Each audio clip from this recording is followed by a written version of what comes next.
todos os efeitos especiais da cinematografia de hoje, nem sabemos mais o que é real e o que é fictício. Já ouvi várias pessoas que me perguntaram se os dinossauros realmente viveram na Terra do passado. Sou Randall Milton Pollard, autor do livro No Princípio Criou Deus os Céus e a Terra, e autor desta data show que faz parte de uma série chamada Projetado ou Por Acaso. Garanto que os dinossauros existiram na Terra. Aqui há uma costela de um triceratopso que eu tive o privilégio de desenterrar na região Hell Creek, no estado de Montana, nos Estados Unidos, em julho de 2005. Quando descobrimos fósseis na Terra, é como ler um livro antigo que descreve uma época totalmente desconhecida. Temos que ler atenciosamente sem permitir que os nossos preconceitos nos confundam. Você está cordialmente convidado a examinar as evidências aqui apresentadas para chegar à sua própria conclusão. Hoje queremos considerar o segundo dos principais problemas científicos com a evolução, especificamente a vergonha do registro fóssil. Se você é como a maioria das pessoas, provavelmente pensa que o registro fóssil apoia a teoria da evolução. Realmente é justamente o contrário. Começamos então com uma definição da palavra fóssil. Conforme o dicionário comum, um fóssil é um organismo que era vivo, porém, ao morrer, foi transformado em pedra. Devido ao fato de existirem bilhões de fósseis na Terra, Charles Darwin tinha certeza que com bastante tempo para descobrir mais fósseis, seriam encontrados os fósseis de todas as formas transicionais entre uma espécie e outra de animais. É bom ouvir a opinião dos próprios evolucionistas, como do Pierre Grasset e Steven Stanley. Os naturalistas têm que lembrar que o processo da evolução é revelado somente através dos fósseis. Um conhecimento da paleontologia é, portanto, um pré-requisito. Somente a paleontologia pode fornecer a evidência da evolução e revelar sua direção ou seus mecanismos. Enquanto muitas inferências são derivadas de organismos vivos, temos que examinar o registro fóssil para adquirir as provas finais de grandes mudanças. Na ausência do registro fóssil, a credibilidade dos evolucionistas ficaria severamente enfraquecida. Poderíamos questionar se a doutrina da evolução se qualificaria como algo mais do que uma hipótese ridícula. Por exemplo, os evolucionistas alegam que os peixes se transformaram em anfíbios e os anfíbios se transformaram nos primeiros répteis. Só que entre os peixes e os anfíbios não há nenhum animal hoje que mostra essa suposta transformação. Mas no registro fóssil há bilhões de fósseis de peixes. Certamente entre eles, se a evolução for um fato, os paleontólogos encontrarão fósseis das formas transicionais. Algo entre o peixe e o anfíbio. É daí que eu tiro o título desta palestra. Os paleontólogos descobriram que existe uma ordem relativa nos fósseis da Terra. Quer dizer, se tirasse um bloco vertical de pedra sedimentar da Terra, poderia observar, teoricamente, o que eles chamam da coluna geológica. Nesta coluna, ou bloco de pedra, normalmente encontram-se os fósseis de organismos supostamente mais simples lá embaixo e os fósseis de organismos supostamente mais complexos, como os de dinossauros e mamíferos, mais em cima. Eles interpretam isto como evidência que apoia a evolução, dizendo que os organismos mais simples evoluíram-se primeiro e foram enterrados primeiro, há milhões ou centenas de milhões de anos. Eles alegam que cada camada sucessiva de pedra representa a passagem de milhões de anos numa espécie de acumulação sedimentar. Mas isto tudo é apenas uma interpretação da evidência. Uma outra interpretação da mesmíssima evidência diz que a coluna geológica mostra que houve um ou mais grandes dilúvios no passado, como o dilúvio de Noé. O fato é que a evidência tem que ser interpretada. Há outros grandes problemas com a coluna geológica que tiram todo o esforço do argumento dos evolucionistas. Primeiro, os supostos organismos mais simples, como os trilobites, não são tão simples. Algumas espécies de trilobites eram cegos, enquanto outros tinham olhos super avançados para ver embaixo do mar. Mas a pior parte para os evolucionistas é que não existe nada antes do trilobite no registro fóssil para indicar de onde se formara. Outro grande problema para a coluna geológica é que ela não existe completa em nenhum lugar no mundo inteiro. Há quem diga que a coluna geológica existe por completo somente nos livros textos defendendo a ideia da evolução. Além disso, há muitos lugares no mundo onde os organismos supostamente mais primitivos, que devem estar lá embaixo, ficam mais para cima. E os que devem encontrar-se cá em cima estão lá embaixo. Do ponto de vista daquele que acredita em Deus e na Bíblia, as mesmas evidências são examinadas, mas o resultado é bem diferente. Em vez de dizer que cada camada representa a passagem de milhões de anos, ele diria que todos os organismos foram enterrados rapidamente numa série de eventos catastróficos, na época do grande dilúvio de Noé. O evolucionista não pode admitir esta ideia, desde que a crença em Deus e na Bíblia derrubaria por completo o esquema deles. Portanto, eles negam veementemente até a possibilidade de um dilúvio global na Terra, mesmo que até 75% da superfície da Terra hoje seja coberta de água. Quando olhamos para o Grand Canyon, no estado de Arizona, a pergunta mais comum é: o que causou toda esta erosão? Mas esta deve ser a segunda pergunta. A primeira pergunta deve ser: o que depositou todas estas camadas horizontais de pedra sedimentar?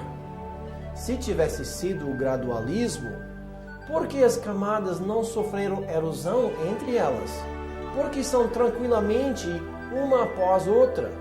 Aquela banda branca de pedra é o arenito coconino, tem 100 metros de espessura. O Grand Canyon é enorme e todas essas camadas de sedimentos são suficientes para cobrir o estado de Ceará até 3 quilômetros de matéria. A coluna geológica faz mais sentido como evidência de um grande dilúvio no passado. Uma coisa podemos admitir: se a evolução tivesse acontecido no passado, o registro fóssil devia evidenciá-la. Só há um detalhe: é justamente o contrário. Em vez de ter milhões ou milhares ou centenas ou até dezenas de exemplos de formas transicionais entre as espécies, que serviriam de evidência apoiando a mitologia do darwinismo, o que realmente se descobre é uma escassez onde devia haver fósseis de muitos organismos transicionais. David Raup, outro evolucionista, escreveu: em vez de encontrar um desencadeamento gradual de vida, o que os geólogos da época de Darwin e os de hoje realmente encontram é um registro altamente irregular, esporádico, quer dizer, espécies aparecendo muito repentinamente, mostrando pouca ou nenhuma mudança durante sua presença no registro e depois desaparecendo abruptamente. Além disso, nem sempre fica bem claro que os descendentes foram mais aptos do que os seus antecessores. Isto é uma confirmação do que a Bíblia ensina, de um mundo destruído por um grande dilúvio. Já consideramos alguns problemas da coluna geológica, que primeiro é interpretada, complexa, incompleta e contrária. Agora queremos tratar este tema do registro fóssil. O primeiro aspecto é as lições do registro fóssil.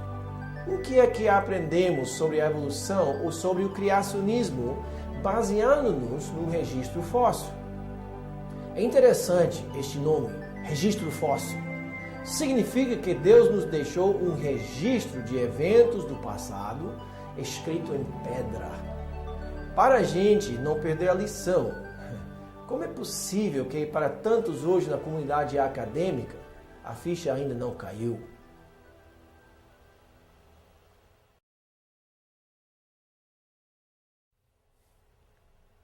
Então, a primeira lição que devemos aprender do registro fóssil é sobre o processo de fossilização. O registro dá evidência de algo que aconteceu lentamente através de milhões de anos ou que aconteceu rapidamente.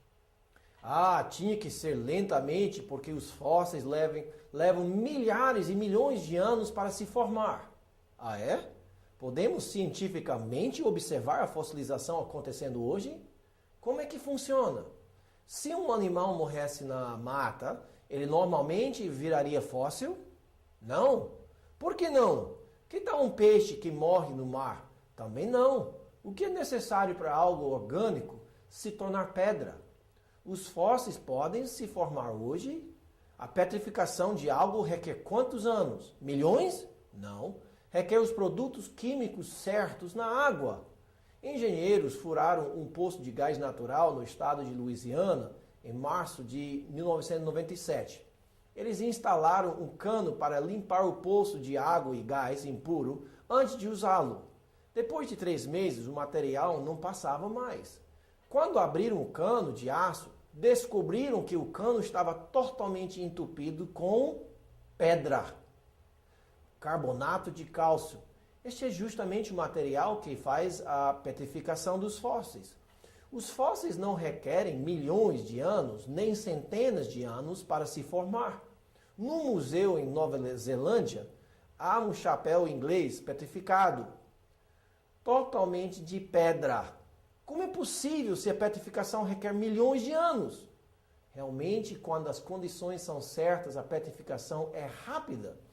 Se os fósseis podem se formar rapidamente, e há muitas provas disto, então por que insistimos que os outros fósseis se formaram lentamente através de milhões de anos? Todos estes objetos foram petrificados rapidamente na presença de água com carbonato de cálcio e outros minerais vindos de poços de água mineral dentro da crosta terrestre. Note o saco de farinha de trigo, agora pedra. Muitos livros-textos de ciência usam algo semelhante a este desenho para mostrar a formação lenta de fósseis. Está certo? Qual é o problema? Os peixes afundam depois de morrer? Não. O que realmente acontece é mais semelhante ao segundo desenho. Quer dizer, fora de algo catastrófico, animais mortos não se transformam em fósseis. Se a fossilização foi resultado de processos lentos de sedimentação acumulando para enterrar o animal, como seria possível preservar tantos animais inteiros? Nunca aconteceria assim. Então, realmente, a fossilização tem que ser rápida ou nem aconteceria. No caso deste Edmontossauro, vocês acham mais fácil acreditar que ele morreu naturalmente, caiu no chão e nenhum animal ou organismo que se alimenta de carniça mexeu com ele durante milhares de anos enquanto esperava ser enterrado em sedimentos e transformar-se em pedra? Ou que morreu e foi enterrado rapidamente na lama de uma grande enchente? Então, a primeira lição que devemos aprender do registro fóssil é que faz muito mais sentido entender que se formou rapidamente no enterro rápido, na água, com os minerais certos presentes.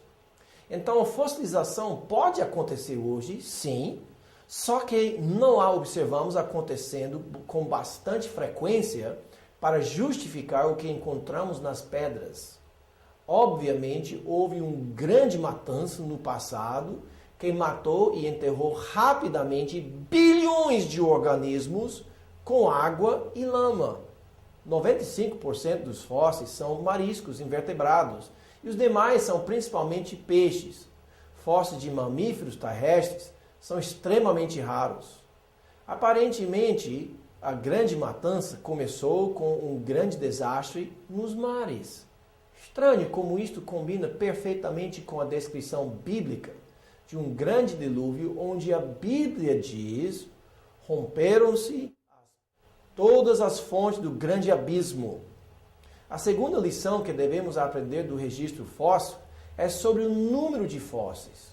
Onde os fósseis se encontram? Somente no Brasil? Não. No mundo inteiro. Há vastas áreas de centenas de quilômetros quadrados, de até 1 quilômetro de profundidade, ou mais, cheias de fósseis. Há bilhões e bilhões de fósseis. Como aconteceu tudo isto? Lentamente, camada após camada, como supostamente está acontecendo hoje?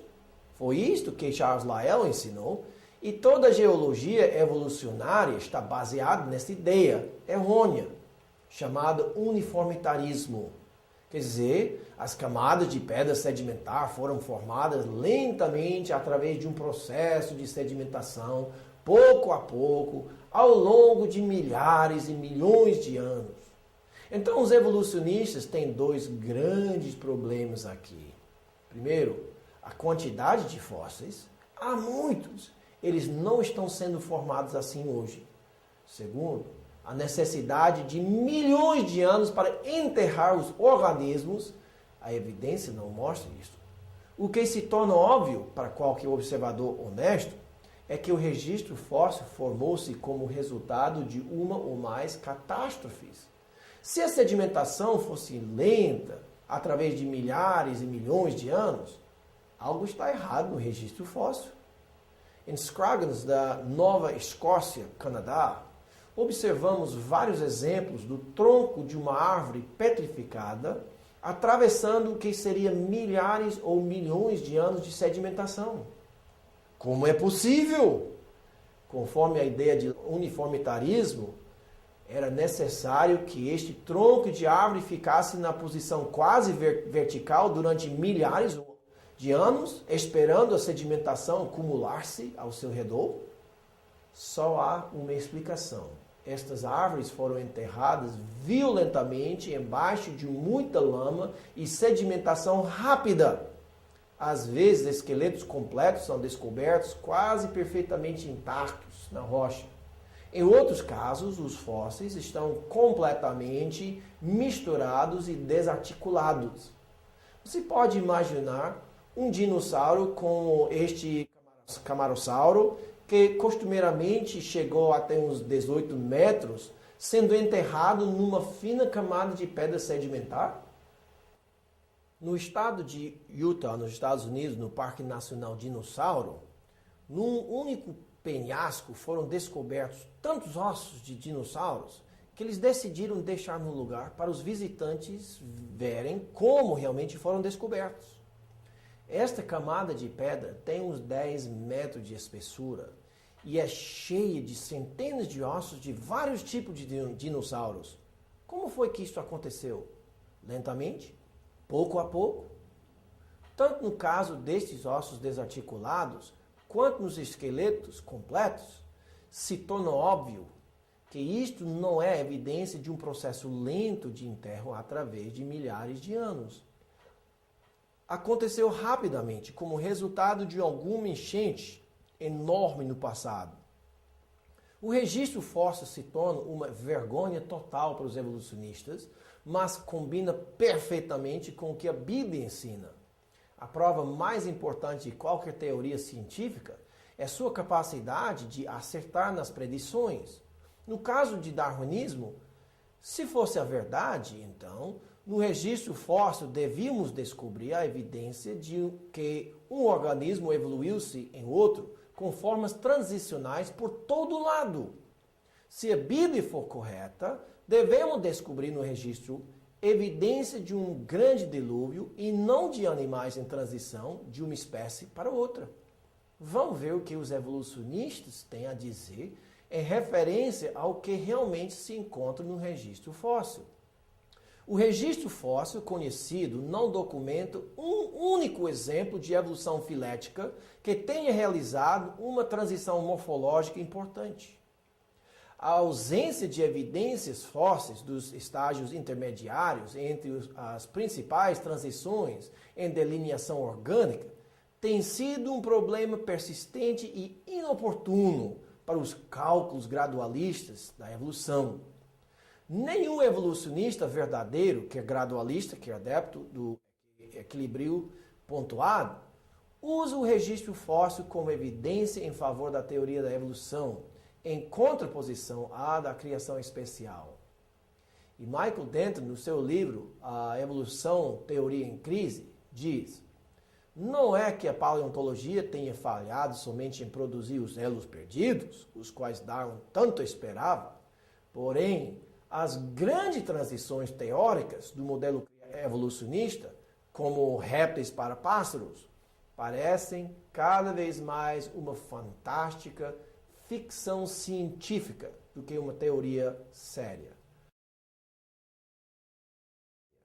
Além das lições do registro fóssil, há as lacunas no registro. As lacunas também representam uma grande vergonha para os evolucionistas, porque em vez de apoiarem a teoria deles, são provas escritas nas pedras. As lacunas falam de falta das formas transicionais entre uma espécie e seu suposto herdeiro. Seria impossível examinar todas essas lacunas, ou seja, elos perdidos, porque há tantas. Em vez disto, queremos examinar apenas 4 das lacunas enormes da evolução no registro fóssil. Mas antes disso, vamos ilustrar o problema de lacunas no registro fóssil.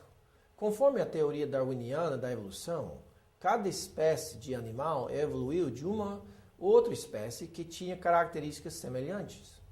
Mas cada desenvolvimento tinha que ser preservado pela seleção natural. Significa que somente mudanças positivas seriam preservadas e passadas para os descendentes. Se realmente tivesse acontecido desta forma, o que devemos descobrir no registro fóssil seria uma série de fósseis mostrando o progresso no desenvolvimento de características novas. No caso do Pteranodon, notamos que sua asa é formada da estrutura de osso e de película de carne esticada entre o dedo e a perna. Note bem que em alguns casos o comprimento das asas abertas chegava a 10 metros. Note também que a extensão da asa é nada mais do que seu dedinho com mais de 2 metros. Se este animal tivesse evoluído, como aconteceu, e onde ficam as evidências, os fósseis de animais em transição, ou o processo de desenvolver este dedinho comprido? Teria sido possível para o animal voar a qual ponto? Com a asa na metade? Não. E qual seria a vantagem para um animal ter um dedinho um pouco mais comprido, mas não o suficiente para voar? Então as lacunas simplesmente falam do fato que no registro fóssil encontramos muitos fósseis de Pteranodon, por exemplo, mas com nenhuma evidência de qual animal ele se evoluiu. A primeira lacuna significante no registro fóssil é exatamente a explosão cambriana. Esta lacuna trata do fato que no registro fóssil encontramos pedras chamadas pré-cambriana e a camada chamada cambriana. Cada camada tem seus fósseis e a pré-cambriana geralmente com fósseis microscópicos de organismos unicelulares.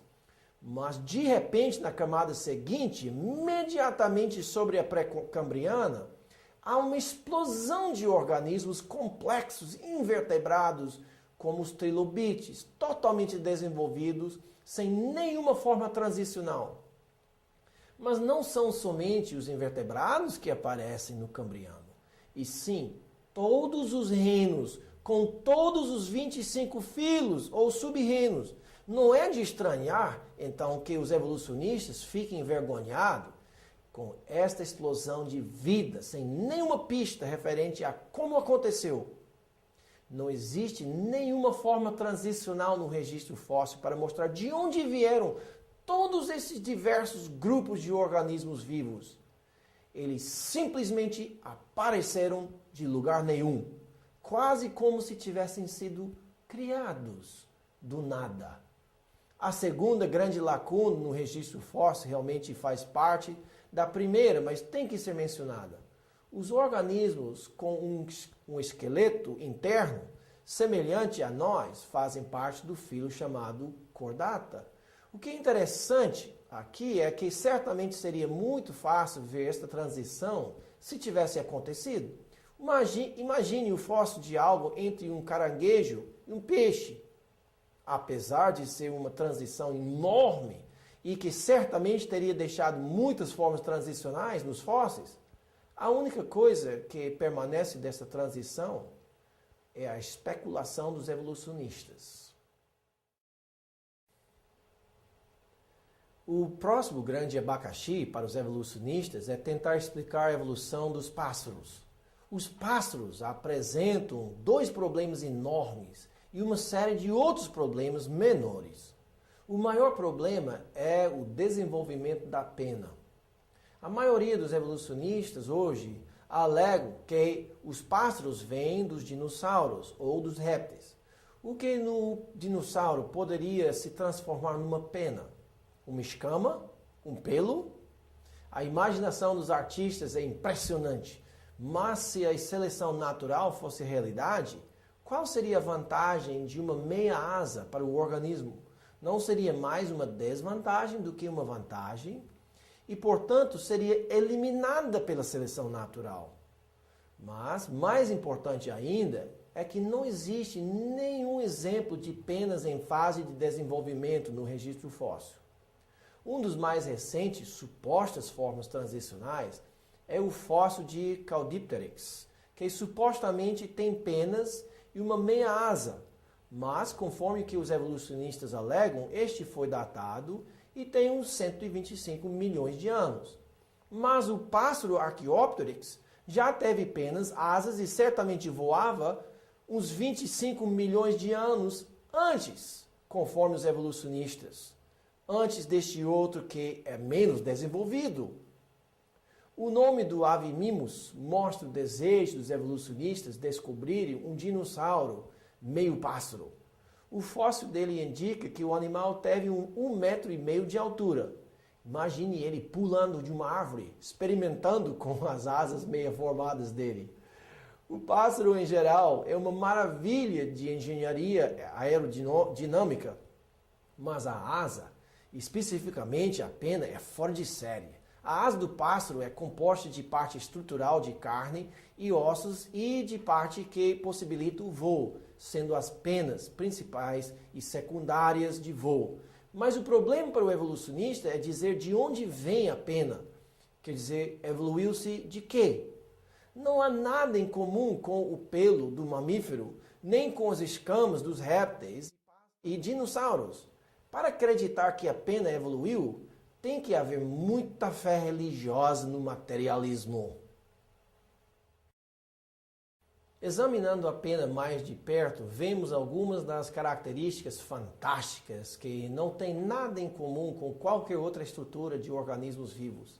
Primeiro, observa-se que na pena de voo, os dois lados não podem ser iguais, ou não haveria o efeito aerodinâmico do ato de alçar voo. Se fosse esperar pela evolução para produzir uma pena por acaso, quantas vezes os animais experimentavam voar com penas de laterais iguais que não funcionavam antes de acertar? Mas nem começamos. Aqueles pelos da pena que se grudam um ao outro são chamados barbas e cada barba tem bárbulas com flanges de um lado e bárbulas com ganchos no outro lado, para que as barbas fiquem ligadas, mas flexíveis. Tudo isso por acaso? Mas tem mais, as penas precisam de lubrificação, senão as barbas ficariam secas e inúteis com o tempo. A pena não tem lubrificação própria, mas por incrível que pareça, evoluiu-se ao mesmo tempo, no primeiro pássaro, uma glândula de óleo na costa do pássaro que ele, por um motivo, sabia que tinha que passar regularmente nas barbas das suas penas. E a sorte é que é muito fácil para ele virar cabeça facilmente para acessar o óleo com o bico. É impressionante como a evolução fez tudo certo, tudo ao mesmo tempo. Mas o que é realmente um enigma é que com todos estes passos transicionais necessários para produzir asas com penas lubrificadas, que nenhum desses passos é é registrado nos fósseis. Que pena! Gente, nem tratamos o pulmão especial do pássaro, o seu sistema digestivo muito especial e o fato dele ser de sangue quente, quando a evidência indica que os dinossauros eram de sangue frio. Há uma outra solução que faz muito mais sentido. Como diz na Bíblia, criou, pois, Deus os grandes animais marinhos e todos os seres viventes que rastejam, os quais povoam as águas, segundo as suas espécies, e todas as aves, segundo as suas espécies. E viu Deus que isso era bom. Houve tarde e manhã, o quinto dia. A outra coisa interessante é que, conforme a Bíblia, Deus criou as aves antes dos répteis e antes dos dinossauros. Exatamente por isso que é impossível combinar a evolução com a Bíblia. É como misturar água e óleo. Não dá certo. É triste quando o homem se acha tão inteligente a ponto de discutir com Deus sobre o que aconteceu antes de haver qualquer homem na Terra. A próxima lacuna é a falta de fósseis mostrando a origem das baleias. A origem das baleias é importante não somente por causa do seu grande tamanho, mas também porque são mamíferos que respiram ar, que supostamente voltaram para o mar. Quer dizer, para os evolucionistas, um mamífero, talvez semelhante a uma vaca, ficou dissatisfeito com a vida terrestre e começou a passar cada vez mais tempo na água. Aparentemente, houve muitas gerações de animais assim, que com o passar do tempo perderam suas pernas e desenvolveram as barbatanas sem perder os pulmões e outras características de mamíferos. Mas esta teoria faz sentido? Quais são os problemas com isto? Primeiro, há fósseis que mostram esta transição? Quantos acham que sim? Tem mais. Onde ficam as narinas nestes animais? Onde ficam as narinas nas baleias? O que houve? Uma espécie de migração? Outro detalhe, como fica o sentido do rabo dos mamíferos? De cima para baixo ou de um lado para o outro? E da baleia? Já pensou na mudança necessária na coluna do animal para conseguir nadar pelas águas? E as pernas traseiras? Os evolucionistas sempre falam de umas pernas vestigiais em algumas baleias, mas não existe nada semelhante à bacia dos mamíferos terrestres para onde ligar as pernas. Mais um exemplo de ficção científica. Recapitulando os problemas da coluna geológica. São 4. Primeiro, a coluna é interpretada, a coluna é complexa, a coluna é incompleta e a coluna é contrária. E as lições do registro fóssil? Bem, formou-se rapidamente, formou-se catastroficamente. As lacunas no registro fóssil são muitas. Entre elas, a explosão cambriana, dos peixes aos anfíbios, a origem dos pássaros, a origem das baleias. O certo é permitir um evolucionista honesto explicar o registro fóssil. Nos anos pós-Darwin, seus defensores esperavam descobrir progressões conforme suas predições. Em geral, não as descobriram. Porém, o otimismo não morre facilmente e, portanto, alguns exemplos de pura fantasia surgiram em alguns livros-textos. A Bíblia explica desta forma. Porque deliberadamente esquecem que de longo tempo houve céus, bem como terra, a qual surgiu da água e através da água pela palavra de Deus, pelas quais veio a perecer o mundo daquele tempo, afogado em água. Ora, os céus que existem e a terra, pela mesma palavra, têm sido entesourados para fogo, estando reservados para o dia do juízo e destruição dos homens ímpios. Não retarda o Senhor a sua promessa, como alguns a julgam demorada. Pelo contrário, Ele é longânimo para convosco, não querendo que nenhum pereça, senão que todos cheguem ao arrependimento. Virá, entretanto, como ladrão o dia do Senhor, no qual os céus se passarão com estrepitoso estrondo, e os elementos se desfarão abrasados. Também a terra e as obras que nela existem serão atingidas. Apesar das opiniões ao contrário, o registro fóssil é uma vergonha, uma enorme vergonha para os evolucionistas. Fique ligado. Amados.